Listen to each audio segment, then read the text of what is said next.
여러분, 장과 뇌에 대해서 어떻게 생각하십니까? 장과 뇌는 전혀 상관없는 장기인 것 같은데 놀랍게도 매우 밀접하게 상호 관련 반응을 합니다. 예컨대 장이 좋지 않으면 우울증 같은 그런 증상이 나타납니다.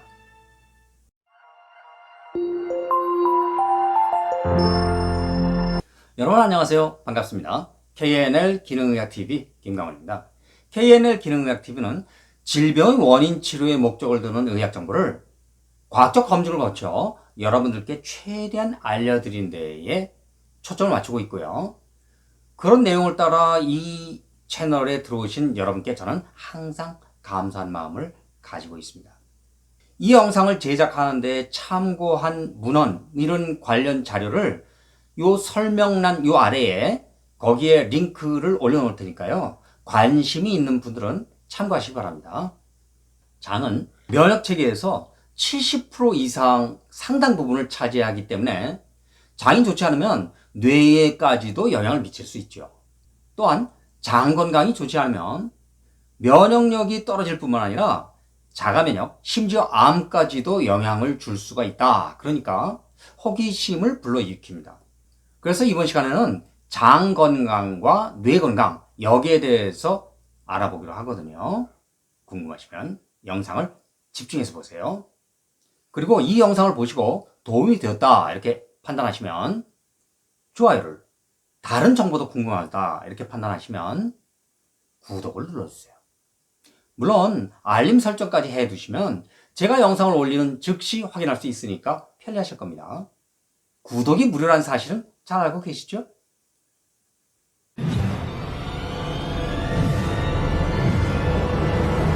사실 우리 몸은 우리 몸을 구성하는 세포 못지않게 우리 몸 표면에 굉장히 많은 균과 바이러스 이런 것들이 균형을 이루고 있고 분포하고 있는데 특히 우리 장에는 300에서 500종 정도의 박테리아가 균형을 이루고 있죠. 여러분들 혹시 마이크로바이옴 들어보셨나요? 박테리아, 바이러스, 곰팡이 이런 것들 미생물이죠. 이런 것들이 균형을 이루는 총칭입니다. 이런 균형이 깨지면 질병이 올 수 있는데 그 중에 유해균 이런 것들이 질병의 원인이 될 수 있거든요. 그렇다고 해서 이것을 박멸하자 뭐 그런 분들이 있어요. 그런데 유익균, 유해균 요것들이 균형을 이루는 게 대단히 중요합니다. 민주주의 사회에서도 보면은 여러 군데의 권력이 분산되어 서로 견제를 하지 않습니까? 우리 몸에서 미생물군은 자연 분만을 통해 어머니로부터 아기 몸으로 이전됩니다. 또한 모유 수유를 통해서도 어머니 몸으로부터 아기 몸으로 이전될 수가 있죠. 그래서 자연 분만과 모유 수유가 그만큼 아기에게 중요한 것입니다.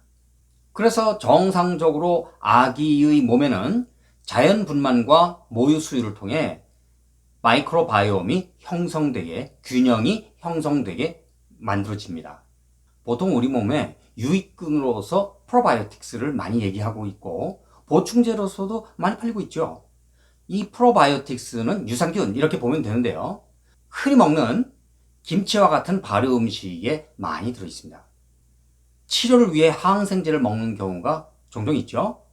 그런데 항생제를 먹으면 우리 몸에 문제를 일으키는 유해균 그런 것들을 죽이는 것뿐만 아니라 유익균도 완전 사멸하게 됩니다. 그래서 항생제를 먹고 난 다음에는 2시간 정도 후에 프로바이오틱스를 보충하는 것 요거 잊지 마십시오. 가끔 프리바이오틱스 요거 하고요. 프로바이오틱스 요거 하고를 혼동하는 분들이 계시더라고요. 그런데 프리바이오틱스라고 하는 것은 프로바이오틱스가 유산균이죠. 이것의 먹이가 되는 섬유소를 가리킵니다.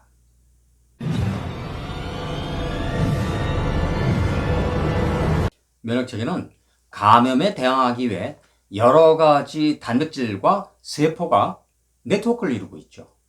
면역체계라고 하는 게 이 사실 외부에서 병원체가 들어오면 그것을 만약에 물리쳤다 그럴 것 같으면 그 기억을 갖고 있다가 그 병원체가 또다시 들어오면 신속하게 인식하고 파괴할 수 있는데 백혈구, 항체 등 여러 가지로 이루어져 있습니다.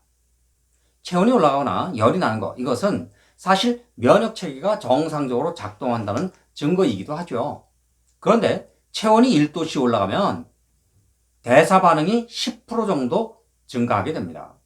해열제를 먹어서 강제로 체온을 끌어내리면 인플루엔자 바이러스에 감염된 인구의 사망률이 5% 증가한다. 이런 결과가 있습니다.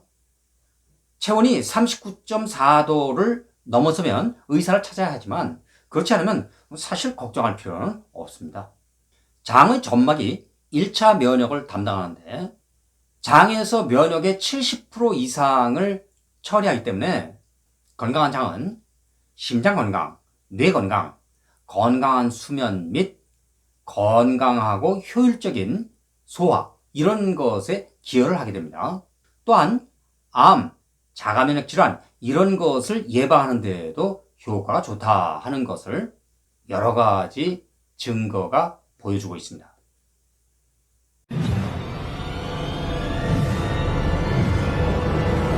장이 불편하면 우리 심리가 편할 수가 없죠. 즉 장과 뇌가 연결되어 있다는 것입니다. 장과 뇌가 연결되어 있다는 이론에서 장뇌축 이렇게 부르는데요. 이것을 영어로는 gut-brain axis 이렇게 부릅니다. 셀지에 2013년 5월에 발표한 논문이 있는데요. 여기에서 살펴보면 위장관에 있는 공생, 프로바이오틱스, 병원성 박테리아를 포함한 박테리아가 중추신경계 신호 시스템의 활성화를 한다 하는 것이 나와 있습니다. 그래서 불안증, 우울증 이런 것들을 정신질환 치료를 할 수 있는 근거가 마련될 수 있다는 것이죠. 장내 미생물이 뇌의 중요한 역할을 할 수 있다는 것입니다. 그리고 그 영양 중 가장 핵심적인 것은 바로 스트레스입니다. 마이크로바이옴, 이것이 정신질환에 영향을 끼칠 수 있다 하는 것을 인식하는 것, 그거 상당히 중요합니다.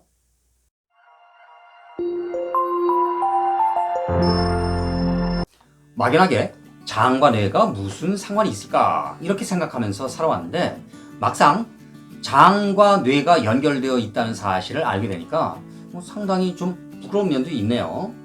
건강을 위해서는 장 건강이 1차적이고 우리 몸은 어느 것도 연결되어 있지 않은 것이 없으니까 장과 뇌가 연결되어 장이 매우 중요하다 하는 것을 깨달을 수 있었습니다. 우리 몸은 작은 우주이고 세상 만물은 연결되어 있지 않은 것이 없으니까 우리 몸도 수많은 미생물과 함께하고 있다 하는 것이 사실은 고대의 인식이라는 것을 깨닫게 합니다. 고대의 인식을 미신 이런 것쯤으로 치부하고 인정하지 않고 그랬거든요. 그런 면에서는 좀 제 자신이 부끄럽다는 생각도 듭니다. 그런 의미에서 우리의 한의학과 고대의 아유르베다 같은 고대인의 인식들이 좀 더 새로운 깨달음을 얻는 그런 계기가 되었으면 좋겠습니다.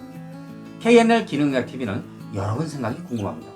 여러분들이 가진 건강에 관한 아이디어나 아니면 영상에서 다뤄줬으면 싶은 그런 아이디어 같은 게, 그런 의견 같은 게 있으면 댓글란이나 이런 데에 남겨주시기 바랍니다. 이번 영상 여기서 마칩니다. 끝까지 시청해주셔서 감사합니다. 그럼 구독자 여러분, 다음 시간을 기약하면서 안녕히 계십시오.